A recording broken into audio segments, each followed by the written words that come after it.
महायुतीसाठी एक चिंतेची बातमी समोर येते। लोकपोल या संस्थेने केलेल्या सर्व्हेनुसार महाराष्ट्रात विधानसभा निवडणुकीत महाविकास आघाडीला बहुमत मिळेल असा अंदाज वर्तवण्यात आलाय।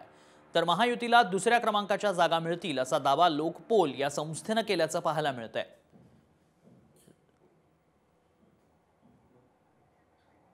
लोकपोल ही सर्वे करणारी एजन्सी आहे आणि या एजन्सीनेच राज्यात सर्वे केल्याचं पाहायला मिळतंय। अर्थातच हा विधानसभेला मवियाला बहुमत मिळेल असा सर्वे लोकपोलच्या वतीने करण्यात आला।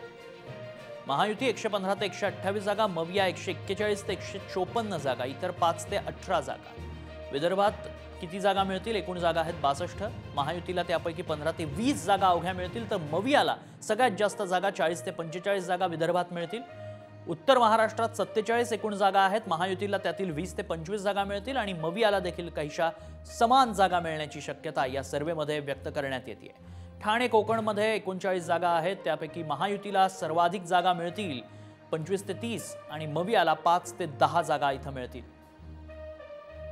मुंबईमध्ये 36 जागा आहेत, तिथं सुद्धा महायुतीची पिछेहाट होताना पाहायला मिळेल असा हा सर्वे म्हणतोय।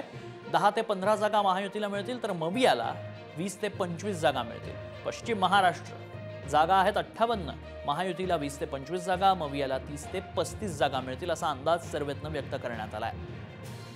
मराठवाड्यात 46 जागा, जरांगे फॅक्टर, महायुतीला 15 ते 20 जागा, तर मवियाला 25 ते 30 जागा मिळण्याचा अंदाज सर्वेमधनं व्यक्त करण्यात आलाय।